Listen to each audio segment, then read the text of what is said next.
Hi everyone, कैसे हो आप सभी लोग। आई होप आप लोग अच्छे होंगे। मैं हूं राहुल जेसवाल एंड स्वागत करता हूं आप सभी का एक बार फिर हमारे यूट्यूब चैनल JR ट्यूटोरियल्स में। तो दोस्तों आज अगेन आपके सामने one of the most important commerce के लिए एक बेहतरीन लेक्चर वीडियो लेकर आ गया हूं इकोनॉमिक्स का। तो जैसा कि आप जानते हैं दोस्तों कि हमारा जो कॉमर्स डिपार्टमेंट है उसका 11th स्टैंडर्ड हम आपको बहुत अच्छे तरीके से पढ़ा रहे हैं। एसपी सब्जेक्ट, OCM सब्जेक्ट और इकोनॉमिक्स सब्जेक्ट गौरव सर लेते हैं वैसे, लेकिन इकोनॉमिक्स का जो चैप्टर नंबर 3 है वो मैं आपको पढ़ाने वाला था जैसा कि मैंने आपको बता दिया है। और उसके बाद के ये चैप्टर नंबर 3 है, चैप्टर नंबर 4 जैसे आएगा वो गौरव सर फिर से आपको पढ़ाना शुरू कर देंगे, ठीक है। और बाकी जो लेक्चर वीडियो है जैसे कि आप जानते हैं कि कॉमर्स का भी जो मैथ्स है वो मैंने ही स्टार्ट किया हुआ है, तो अभी बहुत अच्छी तरीके से वीडियोस नहीं आ रहे, लेकिन आगे आने वाले टाइम में बहुत अच्छी तरीके से वीडियोस आ जाएंगे। कोई चिंता करने की बात नहीं। थोड़ा सा अभी रेगुलर नहीं हो पा रहा है बिकॉज ऑफ बहुत ज्यादा शेड्यूल पैक हो गया, लेकिन धीरे धीरे वीडियो सभी आ जाएंगे, तो चिंता की कोई बात नहीं है। ओके, समझ में आ गया। तो चलो आज जो है ना हमारे 11th स्टैंडर्ड के कॉमर्स बच्चों का इकोनॉमिक जो सब्जेक्ट है इसका जो चैप्टर नंबर 3 पार्टीशन वैल्यू जो हम लोग काफी दिनों से आपको पढ़ा रहे थे, तो आज इसका 5वां लेक्चर है। और आपको बता दूं कि आज फाइनली ये चैप्टर हमारा कंप्लीट होने वाला है, यानी कि फाइनली चैप्टर नंबर 3 इकोनॉमिक्स का कंप्लीट हो जाएगा, ठीक है। और उसके बाद आपके गौरव सर आ जाएंगे इकोनॉमिक्स का चैप्टर नंबर 4, चैप्टर नंबर 5 पढ़ाने के लिए, तो कोई चिंता की बात बिल्कुल नहीं है। तो अब तक हमने क्या पढ़ा है, बेसिकली इस चैप्टर में क्या था, पार्टीशन वैल्यू मतलब कुछ वैल्यूज को पार्टीशन करना, यानी कि एक तरीके से कैटेगराइज करना, एक तरीके से उसको डिवाइड करना और उसके बहुत सारे पार्ट बनाना, ठीक है। अब पार्ट्स बनाने के लिए बेसिकली हमें इस चैप्टर में क्या पढ़ना था, मीडियन पढ़ना था, क्वार्टाइल्स पढ़ना था, डेकाइल्स पढ़ना था एंड परसेंटाइल पढ़ना था। मीडियन इसलिए नहीं पढ़ना था क्योंकि हमने ऑलरेडी इसको 9th और 10th में पढ़ा हुआ है, लेकिन इसका जो पार्ट है क्वार्टाइल, सबसे पहला जो आपने पढ़ा होगा, अगर आपको याद आ रहा होगा दोस्तों, तो सबसे पहले हमने इस चैप्टर में क्वार्टाइल पढ़ा। क्वार्टाइल क्या था कि अगर कोई भी पर्टिकुलर वैल्यू को 4 हिस्सों में डिवाइड होता है तो उसको क्वार्टाइल्स बोलते हैं। तो उसके हर एक चीज हमने पढ़ा था। उसके भी 3 मेथड होते हैं, एक होता है इंडिविजुअल डेटा, डिस्क्रीट डेटा, तीसरा होता है कंटिन्यूअस डेटा। ये तीनों टाइप के एग्जांपल्स हमने डिस्कस कर लिए, बहुत अच्छी तरीके से आपको हर एक एग्जांपल्स सॉल्व कराया था। दूसरा था डेकाइल्स, अगर हम कोई भी पर्टिकुलर वैल्यू को 10 हिस्सों में डिवाइड करते हैं, इक्वल पार्ट 10 इक्वल पार्ट्स में डिवाइड होता है तो उसको डेकाइल्स कहते हैं। उसके भी तीनों part individual, discrete and continuous data हमने अच्छी तरीके से पढ़ाई कर लिया था। और आज के इस आखिरी लेक्चर में, लेक्चर नंबर 5 में हम पढ़ने वाले हैं परसेंटाइल्स। अब परसेंटाइल्स क्या होता है, कितने हिस्सों में डिवाइड हो जाएगा, ये सभी चीज की जानकारी आपको दूंगा। और साथ ही में उसके तीनों इंडिविजुअल, डिस्क्रीट और कंटिन्यूअस डेटा, ये तीनों के एक एक एग्जांपल्स हम लोग सॉल्व कराएंगे ताकि हर एक प्रॉब्लम आपको परसेंटाइल का भी अच्छी तरीके से समझ में आ जाए। तो चलिए शुरुआत करते हैं। लेकिन बिफोर स्टार्टिंग अगेन, जैसे कि आप जानते हो कि अगर आप मुझसे सोशल मीडिया पे जुड़ना चाहते हो, ये रहा मेरा आईडी, तो जरूर से मुझे यहां पे फॉलो कर लेना। इंस्टाग्राम पे लिंक डिस्क्रिप्शन में भी दिया हुआ है, और हमारा टेलीग्राम ग्रुप को भी ज्वाइन कर लो, वहां पे भी आपके लिए कुछ ना कुछ कंटेंट PDF में आता रहता है। तो अभी अभी हमने SP का जो इंपॉर्टेंट क्वेश्चंस थे वो अपलोड किए हैं गौरव सर के हाथ द्वारा, तो वहां पे आप जाके देख सकते हो, वहां पे PDF हमने डाला हुआ है। तो टेलीग्राम ग्रुप को भी ज्वाइन कर लेना, उसका लिंक भी डिस्क्रिप्शन में दिया हुआ है, या फिर डायरेक्टली आप टेलीग्राम पे जाके JR ट्यूटोरियल सर्च करोगे तो हमारा चैनल वहां पे मिल जाएगा। लगभग 30,000 सब्सक्राइबर्स है वहां पे, उसको ज्वाइन कर लेना फ्री में, कुछ परेशानी आपको नहीं होगी। तो चलिए शुरुआत करते हैं। तो सबसे पहले अगर मैं बात करूं क्या होता है परसेंटाइल, परसेंटाइल की अगर हम बात करें, जैसे कि आपने एक वर्ड सुना होगा परसेंट। अब ये परसेंटाइल जो बनाया हुआ है, ये वर्ड एक बना हुआ है किससे, परसेंट से बना हुआ है। परसेंट का मीनिंग आप जानते हो, percent should be max to max 100%। Maximum कितना होगा, 100% होगा। तो परसेंटाइल मतलब अगर आप बोलोगे कि आपका परसेंटेज लाने का जो प्रोबेबिलिटी है वो कितना होगा, 100। मतलब आपका 1%, 2%, 3% ऐसे करते करते आपके 100% आ सकते हैं। मतलब कहीं ना कहीं जैसे क्वार्टाइल में 4 हिस्सों में डिवाइड हो रहा था, डेकाइल में 10 हिस्सों में डिवाइड हो रहा था, यहां पे कितने हिस्सों में डिवाइड होगा, यहां पे परसेंटाइल के मतलब ये हो गया कि आपका जो भी पर्टिकुलर वैल्यू है that will B divided into 100 equal parts. Percentile का मतलब क्या हो रहा है कि अगर आपका कोई भी पर्टिकुलर वैल्यू आपका दिया हुआ है और अगर वो जो पर्टिकुलर वैल्यूज ऑफ डेटा है वो डिवाइड हो रहा है, पूरा whole set of observation divide हो रहा है, अगर 100 इक्वल पार्ट्स में वो अगर डिवाइड हो रहा है दोस्तों, तो समझ जाना कि क्या है, 100 इक्वल पार्ट्स मतलब होता है परसेंटाइल। तो इसका मतलब क्या हो जाएगा, परसेंटाइल का बेसिक डेफिनेशन क्या हो जाएगा, एक if any particular set of data is given, if particular any numbers are given, if particular any observations are given there, and if we divide that particular observation in 100 equal part, then we will call it as percentile। क्या बोलेंगे उसको, percentile बोलेंगे। Clear है, समझ में आ गया होगा। तो आगे बढ़ जाते हैं, नेक्स्ट पे जाएंगे। अब जैसे कि मैंने बताया कि आप कोई भी हिस्से को 100 बार जब आप उसको डिवाइड करोगे, मतलब 100 पार्ट में डिवाइड करोगे, तो ऐसे जो डिवाइड हुए हुए जो लाइंस क्रिएट होंगे ना, वो कितने होंगे, वो सिर्फ 99 होंगे। याद रखना, जैसे हम लोग ने कोई क्वार्टाइल्स जब कर रहे थे, क्वार्टाइल्स को अगर मैंने इसको 4 हिस्सों में डिवाइड किया, ये 1 2 3 4 4 हिस्सों में डिवाइड किया, तो लाइंस कितने बने, 4 हिस्सों, मतलब ये नहीं आएगा, 4 हिस्सा ये हो गया, तो लाइन कितने बनेंगे, यहां पे सिर्फ 3 ही लाइन बनेंगे ना। मतलब 4 हिस्सों में डिवाइड हो रहा है तो सिर्फ 3 लाइन, एक कम होता है। डेकाइल्स में 9 बन रहे थे, वैसे ही क्वार्टाइल्स में कितने बनेंगे? 99 बनेंगे, नॉट 100, याद रखना। तो 99 डिवाइडिंग पॉइंट्स बनेंगे। और सिंबॉलिकली अगर मैं बात करूं कि जो वैल्यू ऑफ परसेंटाइल है ना, इसको कैसे डिनोट करते हैं? P1 P2, जैसे क्वार्टाइल के लिए Q1 Q2 था, डेकाइल के लिए D1 D2 था, वैसे यहाँ पे परसेंटाइल के लिए P1 P2 से लेके P99 तक हम लोग जा सकते हैं। और हमेशा से सबसे पहला स्टेप, कोई भी परसेंटाइल हो, डेकाइल हो, क्वार्टाइल हो, ये सबको स्टार्ट करने का, शुरुआत करने का, न्यूमेरिकल को सॉल्व करने का जो सबसे बेसिक स्टेप, सबसे पहला जो स्टेप होता है वो ये होता है कि if we want to find out the percentile, तो जनरली हम लोग डेटा को क्या करते हैं? असेंडिंग ऑर्डर में अरेंज करते हैं। तो ये आपको याद रखना है that the data will be arrange in the ascending order. सबसे पहले असेंडिंग ऑर्डर में करते हैं। अब इसके लिए फॉर्मूलेज भी होंगे। अब जैसे कि असेंडिंग ऑर्डर्स है, क्वार्टाइल के लिए कुछ फॉर्मूला था हमने पढ़ा था, डेकाइल के लिए फॉर्मूला पढ़ा था, तो यहां पे भी कुछ फॉर्मूलेज होंगे। तो क्या फॉर्मूलेज है वो थोड़ा सा डिस्कस कर लेते हैं फटाफट। तो अगर हमें कैलकुलेट करना है P1 से लेके P99 तक, हमें पूछा है, कोई भी वैल्यू दिया रहेगा, समझ लो आपको बोला रहेगा find out the value of P15, P40, P60, P65, कुछ भी आपको दिया हुआ है। तो अगर परसेंटाइल आपको कैलकुलेट करना है इंडिविजुअल डेटा के लिए और साथ ही में डिस्क्रीट डेटा के लिए, तो हम लोग ये वाला फॉर्मूला यूज करेंगे, that is P of K is nothing but size of K। जो भी रहेगा, P62 रहेगा तो यहां पे भी 62 आ जाएगा, P70 रहेगा तो यहां पे भी 70 आ जाएगा। ठीक है, समझ में आ रहा है? तो P of K is equal to size of K n plus 1/100, याद रखना n प्लस 1/100 ऑब्जर्वेशन। 100 क्यों आया? क्योंकि ये परसेंटाइल है। डेकाइल में क्या था? n प्लस 1/10 था, आपको याद आ रहा होगा, डेकाइल में सिर्फ 10 था, यहां पे 100 इसलिए है क्योंकि ये परसेंटाइल है। ठीक है, ऑब्जर्वेशन और K का वैल्यू जो रहेगा वो 1 से लेकर 99 कुछ भी ले सकते हैं। ये हो गया इंडिविजुअल या फिर डिस्क्रीट के लिए, हम बारी बारी से सॉल्व करवाएंगे, इंडिविजुअल कराएंगे, डिस्क्रीट कराएंगे, फिर कंटिन्यूअस डेटा का भी एग्जांपल सॉल्व करवाएंगे। और अगर ग्रुप डेटा दिया हुआ या फिर जिसको हम लोग कंटिन्यूअस डेटा बोलते हैं, अगर वो दिया हुआ है तो इसके लिए फॉर्मूला थोड़ा सा चेंज होता है। क्या होता है? P of K is nothing but L plus K multiply by n, जो भी वैल्यू रहेगा, समझ लो आप निकाल रहे हो P40 निकाल रहे हो, तो 40 मल्टीप्लाई बाय n रहेगा। n कैसे निकालते हैं? सबसे पहले हम लोग एक कॉलम बनाते हैं, चार्ट बनाते हैं ना, जिसमें हम लोग वैल्यूज लिखते हैं, फिर फ्रीक्वेंसी लिखते हैं, फिर क्यूमुलेटिव फ्रीक्वेंसी लिखते हैं, वो टेबल हम बनाते हैं, याद है ना? स्टेप नंबर 1, स्टेप नंबर 2 करते हैं, तो इसमें उसके हिसाब से करेंगे। This is the formula, that is K multiply by n upon 100 minus CF upon F multiply by H। और आपको पता ही है P मतलब परसेंटाइल है, यहाँ पे L मतलब लोअर लिमिट होता है, जानते ही हो, F मतलब फ्रीक्वेंसी होता है, CF मतलब क्यूमुलेटिव फ्रीक्वेंसी होता है, H का मतलब upper limit minus lower limit होता है। ये सब आप जानते हो, पहले से आप सॉल्व करते आए हो, क्वार्टाइल में भी और डेकाइल्स में भी। सेम उसी प्रकार हम लोग को परसेंटाइल सॉल्व करना है, बस फॉर्मूले का फर्क है, बाकी सब चीज सेम होने वाला है। तो क्या आप लोग तैयार हो? एग्जांपल्स पे जाते हैं, सीधा न्यूमेरिकल्स पे जाते हैं और one by one individual data, फिर डिस्क्रीट डेटा, फिर कंटीन्यूअस डेटा के एग्जांपल्स को सॉल्व कराएंगे और बहुत मजा आने वाला है। आप लोग बस ध्यान से ये वीडियो को एंड तक देख लेना। तो चलिए शुरुआत करते हैं। सबसे पहला एग्जांपल स्क्रीन के ऊपर आपको दिख रहा होगा, दैट इज इंडिविजुअल डेटा का एग्जांपल। ये किसका एग्जांपल है? इंडिविजुअल डेटा, जो कि आपको दिख रहा होगा। अब इंडिविजुअल डेटा क्यों बोलते हैं? जैसे कि आप जानते हो, तो सिंगल सिंगल दिया हुआ था, इसमें कोई परेशानी नहीं होती। तो हमें कैलकुलेट करने क्या बोल रहा है? Find the P40। यहां पे आपको दिख रहा है P40 आपको फाइंड करना है, ये डेटा आपको दिया हुआ है। तो चलिए शुरुआत करते हैं। तो सबसे पहले क्या करना होता है, अगर आपको P40 का वैल्यू निकालना है तो आपको ये जो डेटा है, आपका पहला स्टेप क्या होता है दोस्तों सॉल्व करने का? That is arrange in ascending order. तो हम लोग क्या करेंगे? सबसे पहले इसको असेंडिंग ऑर्डर में अरेंज करेंगे। तो अरेंज इन असेंडिंग ऑर्डर हो गया, असेंडिंग ऑर्डर में कर दिया। अब असेंडिंग ऑर्डर में करो, सबसे छोटा नंबर है 9, उसके बाद क्या दिख रहा है? 10 दिख रहा है, फिर 11 दिख रहा है, फिर 12 दिख रहा है, उसके बाद 8 भी है, देखो 8 है, इसके आगे आ जाएगा 8 9 10 11 12 हो गया। उसके बाद 13 है क्या? नहीं, 14 दिख रहा है, उसके बाद 15 भी दिख रहा है, ठीक है ना, फिर उसके बाद 16 दिख रहा है। और कुछ है क्या? नहीं। चेक कर लो, काउंट कर लो, 1 2 3 4 5 6 7 8 9, टोटल 9 नंबर है। यहाँ पे आप देखो कितने नंबर है, 1 2 3 4 5 6 7 8, अभी भी एक रह रहा है, कौन सा बच गया? देखो 14 आ गया, 15 आ गया, 16 आ गया, 19 भी है, देखो 19, तो 16 के बाद 19 आ जाएगा, खत्म। ये हो गया आपका असेंडिंग ऑर्डर, हमने असेंडिंग ऑर्डर में अरेंज कर दिया। अब उसके बाद क्या करना होता है? हमें क्या निकालना है? P40 निकाल।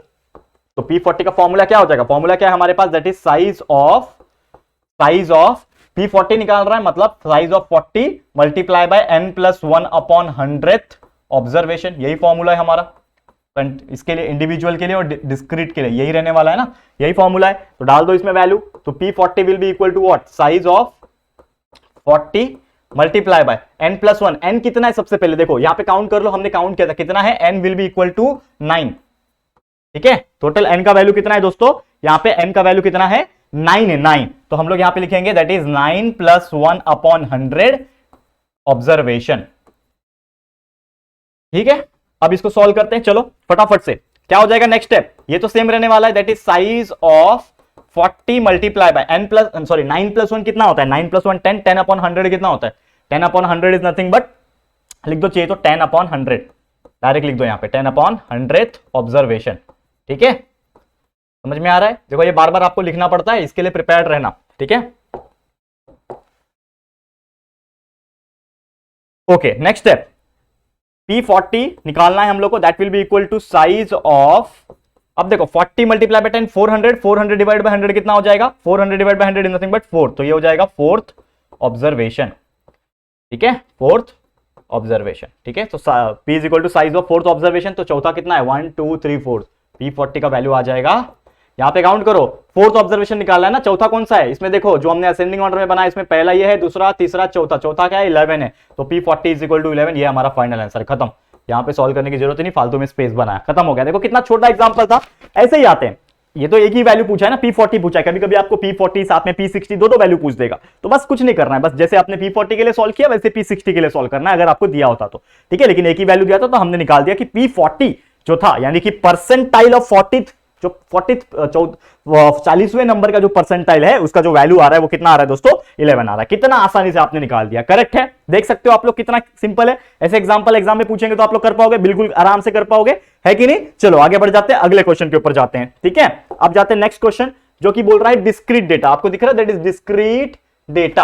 अब ये डिस्क्रीट डेटा में फॉर्मूला सेम होने वाला है जैसे हमने इंडिविजुअल में देखा, फर्क कुछ नहीं है, बस फर्क सिर्फ यहां पे है कि ये जो कॉलम्स दिए हुए हैं ना, इसमें हम लोग को P20 और P60 दो वैल्यू निकालने हैं, लेकिन यहां पे कॉलम्स जो दिए हुए, यहां पे आप देखोगे ये कॉलम से हमारा एक टेबल बनेगा, वो टेबल में फ्रीक्वेंसी और क्यूमुलेटिव फ्रीक्वेंसी निकालना पड़ेगा, लेकिन सबसे पहले उसको अरेंज इन असेंडिंग ऑर्डर भी करना पड़ेगा। देखो ये कैसा है, असेंडिंग ऑर्डर में नहीं है, 58 59 60 61 62 63 64 है ना, इसको प्रॉपर तरीके से अरेंज करना पड़ेगा, किस में? असेंडिंग ऑर्डर में। तो ऑलरेडी दिख रहा है आपको असेंडिंग में किया है, कोई बात नहीं, यहां पे सबसे पहले हम लोग लिखेंगे वही, that is arrange in ascending order, एओ मतलब असेंडिंग ऑर्डर। तो सबसे पहले हम लोग को कॉलम बनाना पड़ेगा। सबसे पहले क्या है? हाइट, लिख दो यहां पे हाइट, उसके बाद है number of person, number of person, ठीक है, जिसके लिए मैं F लिखूंगा, और उसके बाद है यहां पे कुछ नहीं है, मतलब क्यूमुलेटिव फ्रीक्वेंसी हमें लिखना होता है। ठीक है, तो हम लोग यहां पे क्या बनाएंगे? कॉलम बनाएंगे। ठीक है, यहां पे हमने क्या बना दिया दोस्तों? कॉलम। ठीक है, ऐसे ही बनाना होता है कॉलम, हमने हाथ से बनाया, आप लोग स्केल से बनाओगे। ठीक है, अब सबसे पहले क्या है? 58, तो 58, ठीक है, उसके बाद है 59, उसके बाद क्या है? 60 61 60 61, देखो अपने हाथ से बना लेना, कोई बात नहीं, 62 63 64, 62 हो गया, 63 हो गया, और 64 भी हो गया। ठीक है, ये आपने बना लिया। फिर इसका वैल्यू है 4 5 6 4 5 6 10 12 2 और 1। ठीक है, और क्यूमुलेटिव फ्रीक्वेंसी कैसे लिखते हैं? ये जो पहला होता है वो सेम टू सेम होता है 4, पहला जो होता है वो सेम टू सेम लिखता है, बाद में हम लोग प्लस कर जाएंगे। 4 + 5 9, 9 + 6 15, 15 + 10 that is 25, 25 + 12 is 37, 37 + 2 is 39, + 1 is 40। यहां पे आ गया कितना? 40 आ गया, करेक्ट है, समझ में आ गया। अब इसको काउंट कर लो, 4 + 5 9 + 6 15 25 37 39 40, तो यहाँ पे n का वैल्यू भी आ गया 40, और जनरली ये वैल्यू और ये वैल्यू सेम ही होता है। तो आपका ये कॉलम कंप्लीट हो गया, ये टेबल आपने कंप्लीट कर लिया। अब आपको निकालना क्या है? आपको क्या निकालना है? हमको निकालना है P20 और P60। तो हम लोग सबसे पहले लिखेंगे P20, तो P20 हम लोग निकालेंगे। ओके, ये हो गया हमारा सबसे पहला, यहां पे P20 निकालना है। P20 के लिए फॉर्मूला क्या रहने वाला है? दैट इज सेम रहने वाला है। क्या फॉर्मूला है हमारे पास दोस्तों, अगर आपको याद आ रहा होगा P20 के लिए, that is size of 20। P20 निकाल रहा हूं ना, तो इसके लिए size of 20 multiply by n + 1/100th observation, यही फॉर्मूला रहने वाला है। ठीक है, n + 1/100 ऑब्जर्वेशन। ठीक है, यहां पे एक लाइन खींच देता हूं अगेन, स्पेस यूटिलाइज करने के लिए। ये हो गया।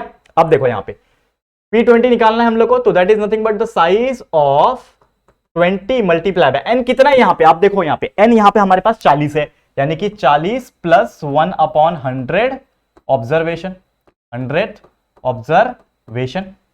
ठीक है, यहां पे again that is P20 will be equal to what?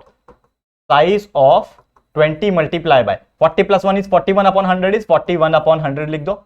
ठीक है, ऑब्जर्वेशन, इसको यहां पे ब्रैकेट बना दो, 100th ऑब्जर्वेशन। ठीक है, देखो ये थियरी है, थोड़ा लिखना जरूर पड़ता है, ये जो मैथ्स होते हैं या फिर ऐसे जो सब्जेक्ट्स होते हैं इसमें लिखना बहुत पड़ता है, बार बार सेम चीज लिखना पड़ रहा है, लेकिन आपको लिखना जरूरी है। ऐसा मत करना कि ऑब्जर्वेशन ये बार बार ना लिखो, लिखना जरूरी है, हर एक का स्टेप बाय स्टेप जाना जरूरी है। ठीक है, तो अगला स्टेप देखो यहाँ पे P20 will be equal to what? Size of 20 multiply by 41 कितना हो जाएगा? करो देखो कितना हो जाएगा दोस्तों। 441 multiply by 2 is nothing but 82 और 0 820 अपॉन 100 हो जाएगा। करेक्ट है, 820 अपॉन 100 ऑब्जर्वेशन। अब ये इजी हो गया, अब इजी हो गया। देखो यहां पे कैसे इजी हो गया, देखो P20 will be equal to size of what 820 upon 100, 0 0 cancel, 82 by 10 मतलब 8.2, तो इसका आ जाएगा वैल्यू 8.2 ऑब्जर्वेशन। अब यहां पे देखना है आपको कि ये कौन से क्यूमुलेटिव फ्रीक्वेंसी में लाई करता है, ऐसे निकालते हैं ना हम लोग। तो 8.2 ऑब्जर्वेशन, 8.2 है क्या इधर पे, नहीं, लेकिन उससे बड़ा क्या है 9, तो 9 मेरा क्या है क्यूमुलेटिव फ्रीक्वेंसी है, तो लाइज इन क्यूमुलेटिव फ्रीक्वेंसी। कौन से नंबर पे आ रहा है, 90वें नंबर पे आ रहा है क्यूमुलेटिव फ्रीक्वेंसी में। और उसके सामने आप जाओगे तो हाइट कितना है 59, मतलब पहला वाला कॉलम क्या है 59, तो देयरफॉर मेरा जो P20 का जो वैल्यू है वो कितना आ रहा है 59। ये आपका हो गया फाइनल आंसर। कैसे आया, अगेन 8.2 ऑब्जर्वेशन आया, सॉल्व करके 8.2 आया, तो 8.2 किस में आता है, 9 नंबर पे आता है ना। 8.2 से छोटा नहीं ले सकते, लेकिन 8.2 से बड़ा ले सकते हैं, तो 9 नंबर पे आता है। और 9 नंबर पे आप कॉलम में आ जाओ, ये कॉलम में आप देखोगे तो 59 आ रहा है, तो इसके लिए P20 का वैल्यू आ गया 59। समझ में आ गया, बहुत सिंपल है, बहुत सिंपल है दोस्तों। तो P20 का वैल्यू 59। अब P60 का वैल्यू निकालना है। नेक्स्ट ये हो गया पहला। अब दूसरा चीज क्या निकालना है हमें, P60 का वैल्यू। तो P60 इज नथिंग बट फिर से वही फॉर्मूला, साइज ऑफ, अब इस बार 60 है तो 60 मल्टीप्लाई हो जाएगा, that is n+1 upon 100 observation. ठीक है, अब यहां पे थोड़ा शॉर्टकट मारूंगा मैं, क्यों, क्योंकि ऑलरेडी ये पूरा स्टेप बार बार लिख चुका हूं ना, तो बार बार नहीं लिखूंगा। देखो अभी P60 is equal to size of 60 तो पहले से ही था, मल्टीप्लाई बाय n+1, n कितना है मेरे पास 40+1 है, तो दैट इज 40+1 अपॉन 100 ऑब्जर्वेशन। यहां पे लिख देना ऑब्जर्वेशन। ठीक है, नेक्स्ट स्टेप यहां पे कर रहा हूं, देखो तो P60 will be equal to what, P60 will be equal to size of 60 multiply by ये वैल्यू 40+1 इज 41 अपॉन 100। ठीक है, दैट इज 41 अपॉन 100। ये इतना समझा, तो P60 का वैल्यू कितना हो जाएगा, that is size of 60 multiply by 41 करो, 4 6 24 होता है। ठीक है ना, तो इसका जो वैल्यू आ जाएगा वो करके देखो, 41 मल्टीप्लाई बाय 6, 6 1 6, 6 4 24। ठीक है, और ये 0, तो 2460 अपॉन 100, और ये ऑब्जर्वेशन यहां पे भी लिखो ऑब्जर्वेशन। ठीक है ना, लिख देना, लिखना भूलना मत ऑब्जर्वेशन वहां पे। P60 is equal to size of 2460 upon 100, that is nothing but 24.6, तो 24.6 ऑब्जर्वेशन। ठीक है, तो P60 का वैल्यू कितना हो जाएगा 24.6 किधर आ रहा है, देखो 24.6 किधर है, नहीं है, तो 24.6 से थोड़ा बड़ा कौन सा है 25, मतलब ये वाला कॉलम, तो मतलब इट लाइज इन, मतलब ये हम लोग यहां पे ऐसा लिख सकते हैं, ये लिख सकते हैं हम लोग यहां पे, दैट इज ये लाई कर रहा है किसके अंदर, क्यूमुलेटिव फ्रीक्वेंसी। कौन से क्यूमुलेटिव फ्रीक्वेंसी के अंदर लाई कर रहा है 25 पे, तो it lies in cumulative frequency 25। तो इसका मतलब ये है कि जो P60 का जो वैल्यू आ जाएगा मेरा, देयरफॉर, ठीक है, देयरफॉर मेरा P60 का वैल्यू आ जाएगा 25 के कॉलम में आओ फर्स्ट, इसमें 61 लिखा हुआ है, तो P60 का वैल्यू कितना आ गया 61। This is your final answer. कितना इजी था, कितना इजी था दोस्तों, समझ में आया दोस्तों, कितना इजी। आप देखो, खुद ही देखो, इसमें कुछ नहीं करना था, बस टेबल बनाया, वो टेबल की हेल्प से आपने ये फॉर्मूला डाला, फॉर्मूले से आपने सॉल्व किया, आंसर आ गया। बस टेबल कहां पे यूज होता है, क्यूमुलेटिव फ्रीक्वेंसी में, और उसको वैल्यू लिखने के लिए कॉलम वाइज, तो बस वही, और कुछ नहीं है यहाँ पे। अगर आप देख पा रहे हो तो आपको बहुत ज्यादा इजी समझ में आ गया होगा कि कितना इजी होता है परसेंटाइल कैलकुलेट करना, चाहे वो इंडिविजुअल हो, और ये दूसरा हमने डिस्क्रीट डेटा पे हमने एकदम अच्छी तरीके से सॉल्व कर दिया। समझ में आ गया डिस्क्रीट डेटा कैसे कैलकुलेट करते हैं। अब एक तीसरा टाइप भी है इसके अंदर, जो कि कंटिन्यूअस डेटा, तो इसको भी चलो सॉल्व कर लेते हैं फटाफट और खत्म करते हैं। तो कंटिन्यूअस डेटा का एग्जांपल यहां पे दिख रहा है। अब आपको पता है कंटिन्यूअस डेटा मतलब यहां पे दो स्टेप आता है, स्टेप नंबर 1, स्टेप नंबर 2। तो चलो बड़ा होने वाला एग्जांपल, लेकिन सॉल्व जरूर करेंगे, टेंशन मत लेना। ठीक है, तो सबसे पहले हम लोग क्या बनाएंगे, इस चीज को असेंडिंग ऑर्डर में अरेंज करेंगे और टेबल बनाएंगे। तो सबसे पहले यहां पे मार्क्स है, उसके बाद है यहां पे नंबर ऑफ स्टूडेंट, ठीक है, जिसको हम लोग F बोलते हैं। ठीक है, और उसके बाद यहां पे आता है क्यूमुलेटिव फ्रीक्वेंसी। ठीक है, तो कॉलम बना लेते हैं फटाफट से। ठीक है, पहला क्या है 0 to 5, देख लेना असेंडिंग ऑर्डर में है ना, देखो 5 है, फिर 5 10 है, 10 15 बराबर है, तो 0 से 5 हो गया।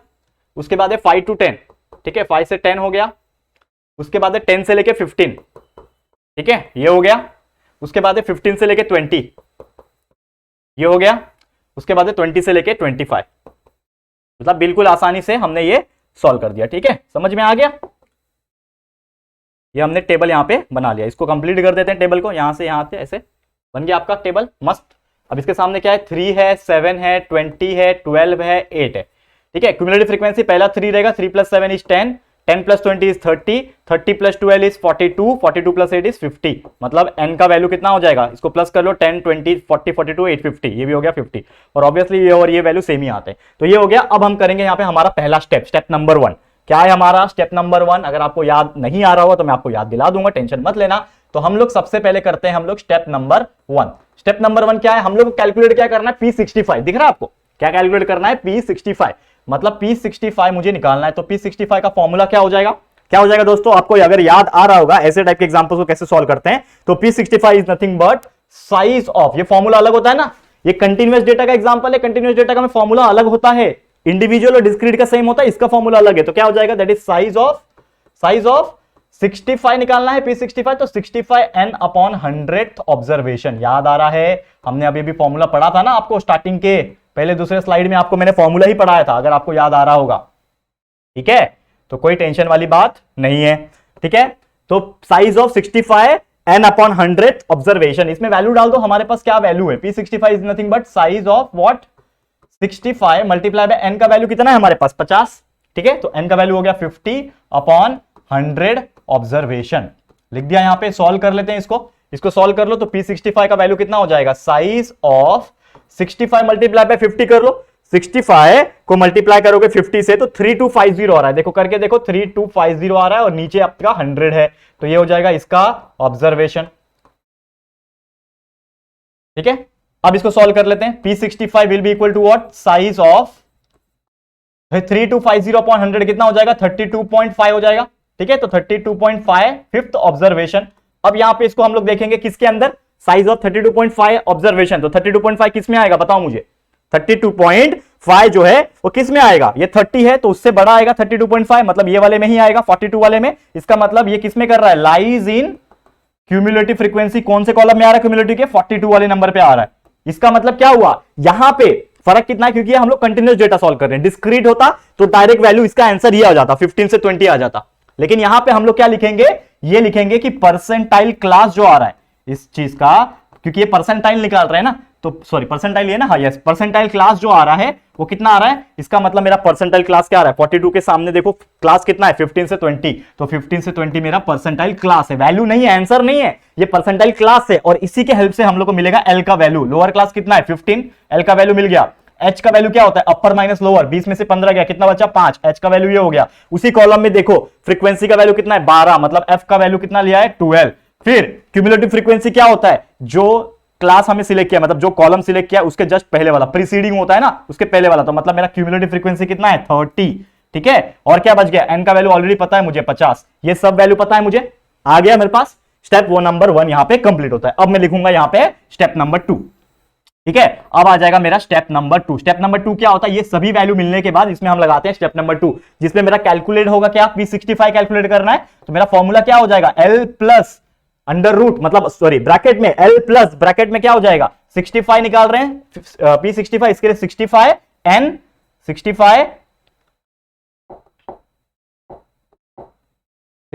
n/100 minus CF upon F multiply by H। ये फॉर्मूला है, सबको याद आ रहा होगा ये फॉर्मूला, ऑलरेडी बहुत बार यूज किया है। बस फर्क कितना है? यहां पे फर्क है क्योंकि ये परसेंटाइल है, वो भी कंटीन्यूअस डेटा वाला है, तो ये फर्क है बस, और कुछ नहीं। इसमें वैल्यू डालेंगे, कैलकुलेट करेंगे, हमारा आंसर आ जाएगा। देखो तो P65 is equal to, L का वैल्यू कितना है? 15 है।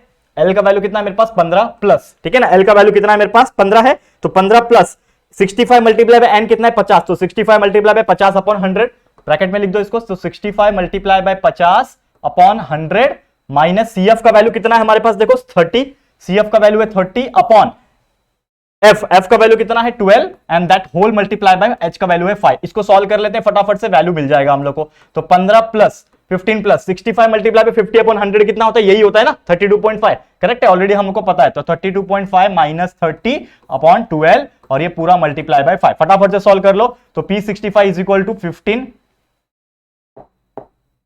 15 प्लस, इसको सॉल्व कर लो, 32.5 माइनस 30 डिवाइड बाय 12, ये कितना बचेगा? 32.5 में से 30 गया, मतलब 2.5 बचेगा, डिवाइड बाय 12 मल्टीप्लाई बाय 5। तो 2.5 मल्टीप्लाई बाय 5 कितना होता है? ऊपर वाला मल्टीप्लाई कर दो, ये 15 प्लस पहले से ही है, तो 2.5 मल्टीप्लाई 5 करोगे तो 12.5 होता है, और ये डिवाइड बाय 12 हो जाएगा।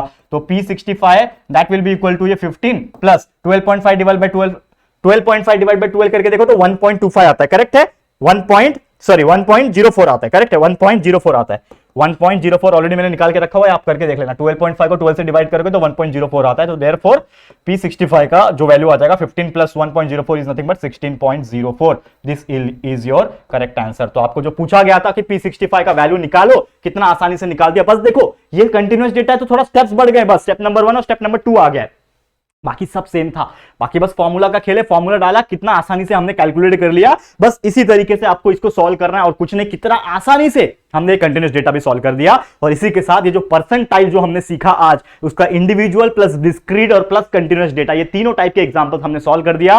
और इसी के साथ बता दो आप लोगों को कि इसी के साथ हमारा पूरा का पूरा एंटायर टॉपिक इस चैप्टर का कंप्लीट होता है। इसका मतलब क्या है? इसका मतलब ये जो चैप्टर है हमारा काफी दिनों से चल रहा था, परसेंटाइल यानी कि partition value, partition data, partition value, जो भी ये चैप्टर है, चैप्टर नंबर 3, ये हो गया टोटली 100% कंप्लीट। जी हाँ दोस्तों, चैप्टर नंबर 3 कंप्लीट हो चुका है। अब इसके बाद अगला लेक्चर जो आएगा अगेन इकोनॉमिक्स का, जो चैप्टर नंबर 4 है वो आपका स्टार्ट हो जाएगा। गौरव सर ले लेंगे, तो कोई चिंता की बात नहीं है। तो आज के लिए इतना ही, ये वीडियो इसी के साथ समाप्त होता है, ये चैप्टर भी इसी के साथ समाप्त होता है। तो कैसा लगा ये चैप्टर मेरे साथ आपको पढ़ के, प्लीज मुझे कमेंट करके बताना अच्छा लगा है कि नहीं, और पूरा मैथमेटिकल चीजें अच्छे से मैंने पढ़ाया कि नहीं, प्लीज मुझे कमेंट करना, अपनी राय और सजेशंस जरूर से देना। वीडियो पसंद आए तो प्लीज वीडियो को लाइक कर देना और अपने दोस्तों के साथ जितना हो सके शेयर कर देना। और अगर फर्स्ट टाइम आयो चैनल पे, अभी तक चैनल को सब्सक्राइब नहीं किया यार, तो फटाफट से चैनल को सब्सक्राइब कर देना। आप लोग की सपोर्ट की काफी ज्यादा जरूरत है, तो please subscribe our channel. And first time आयो चैनल पे, तो चैनल पे जल्दी से बेल आइकन को भी प्रेस कर देना, नोटिफिकेशन बेल को ऑन कर लेना। ठीक है गाइस, तो जल्दी मिलेंगे हमारे न्यू वीडियो में, तब तक के लिए thank you and good bye.